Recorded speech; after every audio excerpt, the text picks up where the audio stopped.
J'ai appris une super définition du numérique responsable. C'est comment on considère le numérique qui ne va plus trop vite, mais qui va plus lentement, qui va à pied. Donc paritaire, Ouais. inclusif, éthique et durable.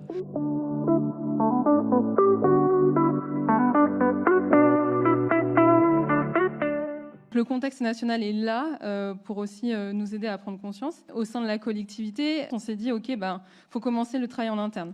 Donc là, on a embauché quelqu'un qui travaille sur ce sujet-là. Ça montre que voilà, on a mis un moyen humain derrière une ambition politique. Ça nous a apporté entre élus des discussions assez poussées sur la définition du numérique responsable. Nous, on voulait recruter quelqu'un qui soit capable d'avoir un spectre un peu plus global et qui soit capable de faire du lien dans l'écosystème, de parler d'inclusion, de parler d'accessibilité et de parler impact environnemental. On commence à se dire en interne dans les services que ce sujet, il touche tout le monde. Il touche l'éducation, il touche la petite enfance, il va toucher un certain nombre de choses.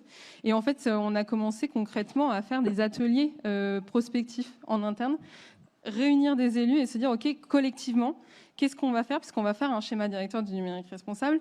Et en fait, on a envie de le faire pas tout seul, mais aussi avec les acteurs du territoire, donc avec un horizon 2030. Donc après, au niveau des citoyens, on a quand même beaucoup plus de compétences, c'est-à-dire pouvoir faire de la sensibilisation, l'éducation au numérique. Il y a une élue qui est déléguée à l'éducation au numérique.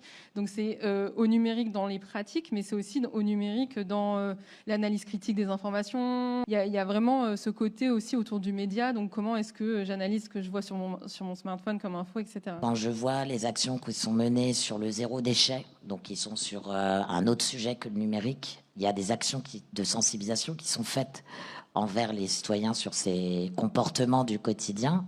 Est-ce que c'est quelque chose que vous envisagez en termes d'acculturation à la sobriété numérique, par exemple? On commence à faire ça par justement la filière des 3E qui part du principe où on s'est dit on aimerait que tout Nantais ou toute Nantaise puisse s'acheter un smartphone reconditionné, par exemple, ou un ordinateur reconditionné sur son territoire, ou puisse savoir quoi faire de son ordinateur. Donc en fait, c'est déjà une première étape. On a déjà mis ce jalon-là qui est de structurer cette filière autant pour nos entreprises, nos territoires, mais aussi autant pour nos citoyens derrière.